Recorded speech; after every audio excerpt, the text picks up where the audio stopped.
ബഹുമാനപ്പെട്ട ധനമന്ത്രി തന്നെ പറയുകയുണ്ടായി, വരുമാനത്തിലുണ്ടായ വർധനവ് 1.87% മാത്രമാണെന്ന്. പക്ഷെ വരുമാനത്തിലുണ്ടായ വർധനവ് 1.87% മാത്രമാണ് എന്ന് പറഞ്ഞാല് നമുക്ക് അത്ര കണ്ട് അതങ്ങ് വിശ്വസിക്കാൻ പറ്റുമോ എന്നുള്ളതാണ് എൻ്റെ ഒരു സംശയം. അതായത് അതെന്തുകൊണ്ടാണ് അങ്ങനെ ഒരു സംശയം വന്നത് എന്ന് വെച്ചാല്, സ്വർണത്തിന്റെ GST, ഉദാഹരണം GSTയിലുണ്ടായ മാറ്റിമറച്ചിലുകൾ കൊണ്ട് വരുമാന വർധനവിനെ അത് ബാധിച്ചു എന്നാണ് അദ്ദേഹത്തിന്റെ ഒരു ഭാഷ്യം. സ്വർണത്തിന്റെ GSTയിലെ വർധനവ്, GSTയുടെ റീസ്ട്രക്ചറിങ്, അതായത് നമുക്കറിയാം സെപ്റ്റംബർ 22 അത് നടപ്പിൽ വരുന്നത്. ഓഗസ്റ്റ് 17 ഇൻഡിപെൻഡൻസ് ഡേയുടെ അന്നാണ് അത് ഡിക്ലെയർ ചെയ്യുന്നത് പ്രധാനമന്ത്രി. അതിനുശേഷം സെപ്റ്റംബർ 22 ആണ് അത് നടപ്പിലാകുന്നത്. അങ്ങനെ നടപ്പിലായ സമയത്ത് ഏതൊക്കെ GST നിരക്കുകളെയാണ് അത് ബാധിച്ചത്?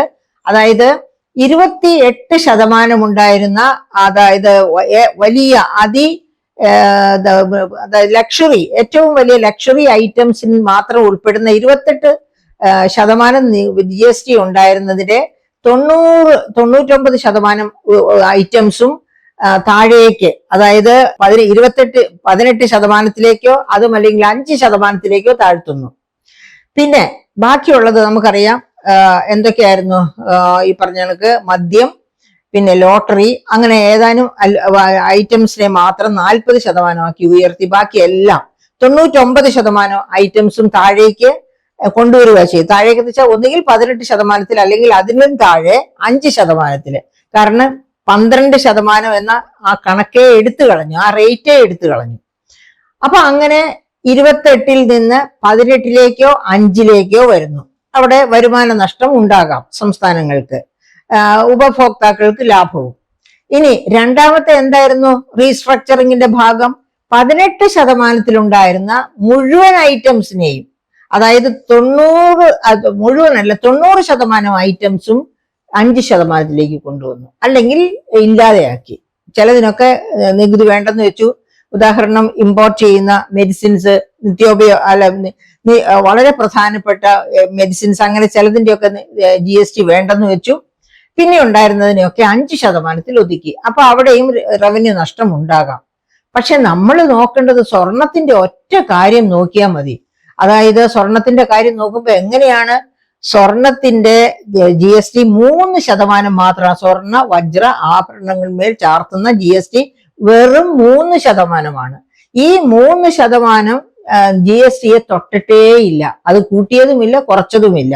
ഓർക്കണം, നിത്യോപയോഗ സാധനങ്ങൾക്ക് 5% GST ഈടാക്കുന്ന രാജ്യത്താണ് സ്വർണ്ണ വജ്ര ആഭരണങ്ങൾക്ക് 3% മാത്രം GST ഈടാക്കുന്നത്.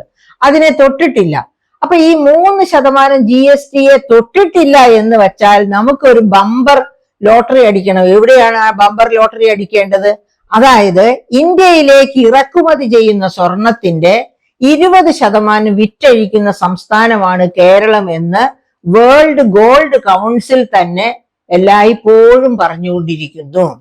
അപ്പൊ അങ്ങനെ അത് മാത്രമാണോ? 2025 ഒരു പക്ഷേ നമ്മള് ഇൻഡിപെൻഡന്റ് ആയതിനു ശേഷം ഏറ്റവും കൂടുതൽ സ്വർണം ഇന്ത്യയിലേക്ക് ഇറക്കുമതി ചെയ്ത ഒരു വർഷമാണ് 2025.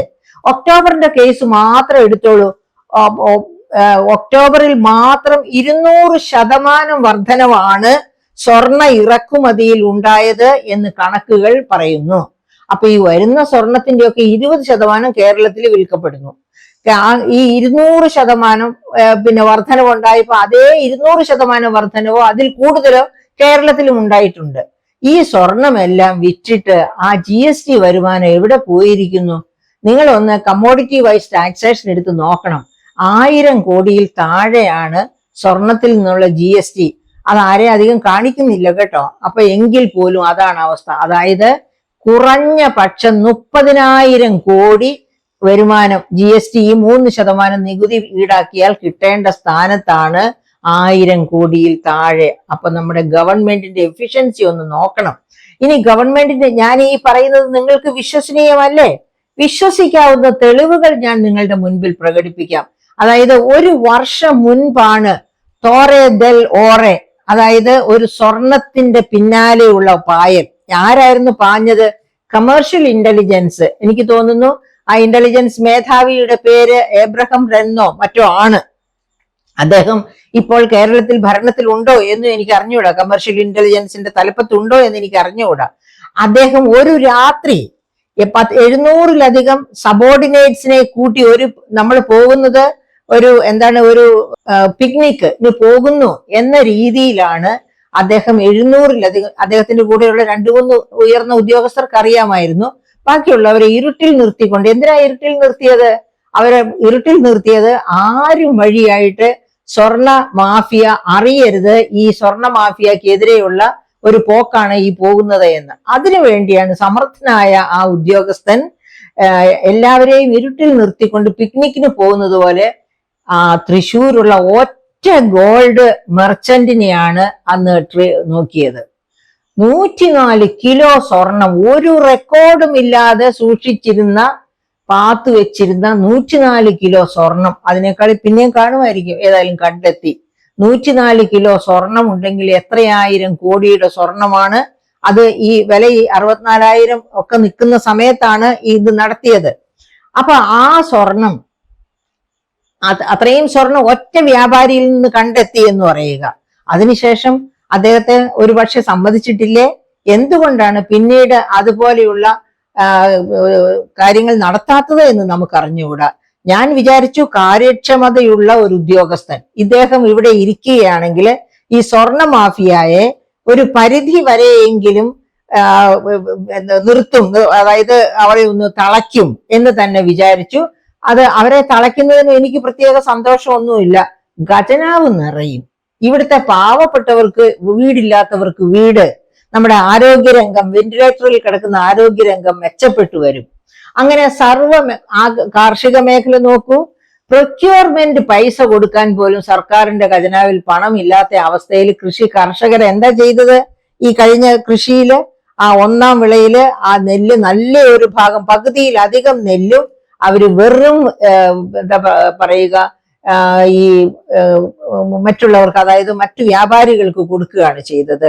പ്രൊക്യൂർമെന്റിന് വേണ്ടിയിട്ട് ഗവൺമെന്റിനെ നോക്കിയിരിക്കാതെ. കാരണം പ്രൊക്യൂർ ചെയ്യുമ്പോൾ ഗവൺമെന്റ് നേരിട്ട് പൈസ കൊടുക്കുന്നില്ല, ക്രെഡിറ്റ് കാർഡാണ് കൊടുക്കുന്നത്. അങ്ങനെ ക്രെഡിറ്റ് കാർഡ് കൊണ്ട് പിന്നെ സൂയിസൈഡ് ചെയ്ത കുട്ടനാടുകാരനെ നമുക്കറിയാം.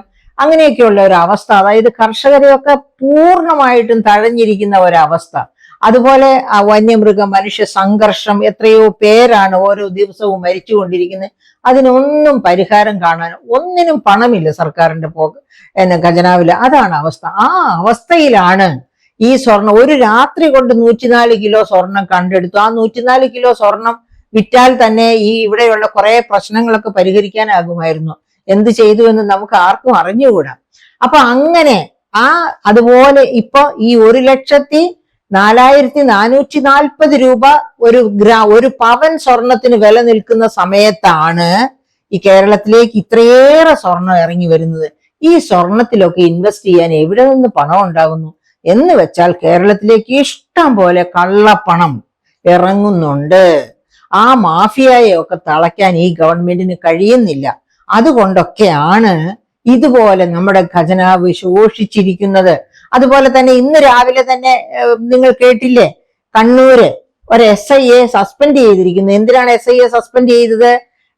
ഒരു ചെങ്കൽ ക്വാറി നടത്തിക്കൊണ്ടിരിക്കുന്ന ഒരാള് കൈക്കൂലിയായിട്ട് SIക്ക് കൊടുത്തത് ഒരു റെഫ്രിജറേറ്ററാണ്. അപ്പൊ വേറെ എത്രയോ പ്രാവശ്യം പണമൊക്കെ കൊടുത്തിട്ടുണ്ടാവും. ഒരുപക്ഷെ അതിലൊരു ഗഡുവായിട്ട് കൊടുത്തതായിരിക്കാം ഈ റെഫ്രിജറേറ്റർ. ഇതെന്താ കാണിക്കുന്നത്? കേരളത്തെ മുഴുവനും, അതായത് ക്വാറി മാഫിയ എന്ന് പറയുമ്പോൾ അതിനകത്ത് പോലീസുകാരുണ്ട്, സ്ഥലത്തെ പിന്നെ പാർട്ടിക്കാരുണ്ട്. ഏത് പാർട്ടിയിൽപ്പെട്ടവരാണെങ്കിലും ആരും മോശക്കാരില്ല, പാർട്ടിക്കാരുണ്ട്. അങ്ങനെയുള്ള എല്ലാവരും കൂടി ചേർന്നാണ് നമ്മുടെ പശ്ചിമഘട്ട മലനിരകളുടെ എൻഡായിട്ട് അറബിക്കടലിലേക്ക് തള്ളി നിൽക്കുന്ന ഈ കൊച്ചു കേരളത്തെ വെട്ടി വെട്ടി വെട്ടി അറബിക്കടലിലേക്ക് തള്ളിക്കളയാനായിട്ട് ശ്രമിച്ചുകൊണ്ടിരിക്കണേ. അവിടെയൊക്കെ അതായത് പാസ് കൊടുക്കണം. എങ്ങനത്തെ പാസ്സായി പിന്നെ ക്വാറികൾക്ക് കൊടുക്കേണ്ടത്? ഒരു ലോഡിന് ഒരു ലോഡ് കൊടുത്തു കഴിയുമ്പോൾ ആ പാസ് ലാപ്സ് ആകുന്നു. അടുത്ത ലോഡിന് അടുത്ത പാസ്. അങ്ങനെയാകുമ്പോൾ എത്ര പാസിന് കൊടുക്കുന്നുവോ അത്ര പാസിനും അതിന് വെച്ചിരിക്കുന്ന റേറ്റ് അനുസരിച്ച് ഗവൺമെന്റ് ഖജനാവിലേക്ക് പണം വരും. കൊടുത്ത പാസുകൾക്ക് അനുസരിച്ച് മാത്രമേ കല്ല് ഇറക്കി കൊണ്ടുപോകുള്ളൂ. വെറുതെ വെട്ടിമുറിച്ച് അതായത് കടലായിട്ട് മാറ്റുകയില്ല ഈ സംസ്ഥാനത്തെ. ഇത് ഒന്നും നടക്കുന്നില്ല. അപ്പൊ അങ്ങനെയൊക്കെ എല്ലാ തരത്തിലും ഏതൊക്കെ തരത്തില് കൈക്കൂലി ഒക്കെ നടത്താമോ അതെല്ലാം നടന്നുകൊണ്ടിരിക്കുകയാണ് കേരളത്തില്. അത് മാത്രമല്ല GST വരുമാനം കുറഞ്ഞു എന്നാണല്ലോ നമ്മുടെ ബഹുമാനപ്പെട്ട ധനമന്ത്രിയുടെ ആർഗ്യുമെന്റ്. അതായത്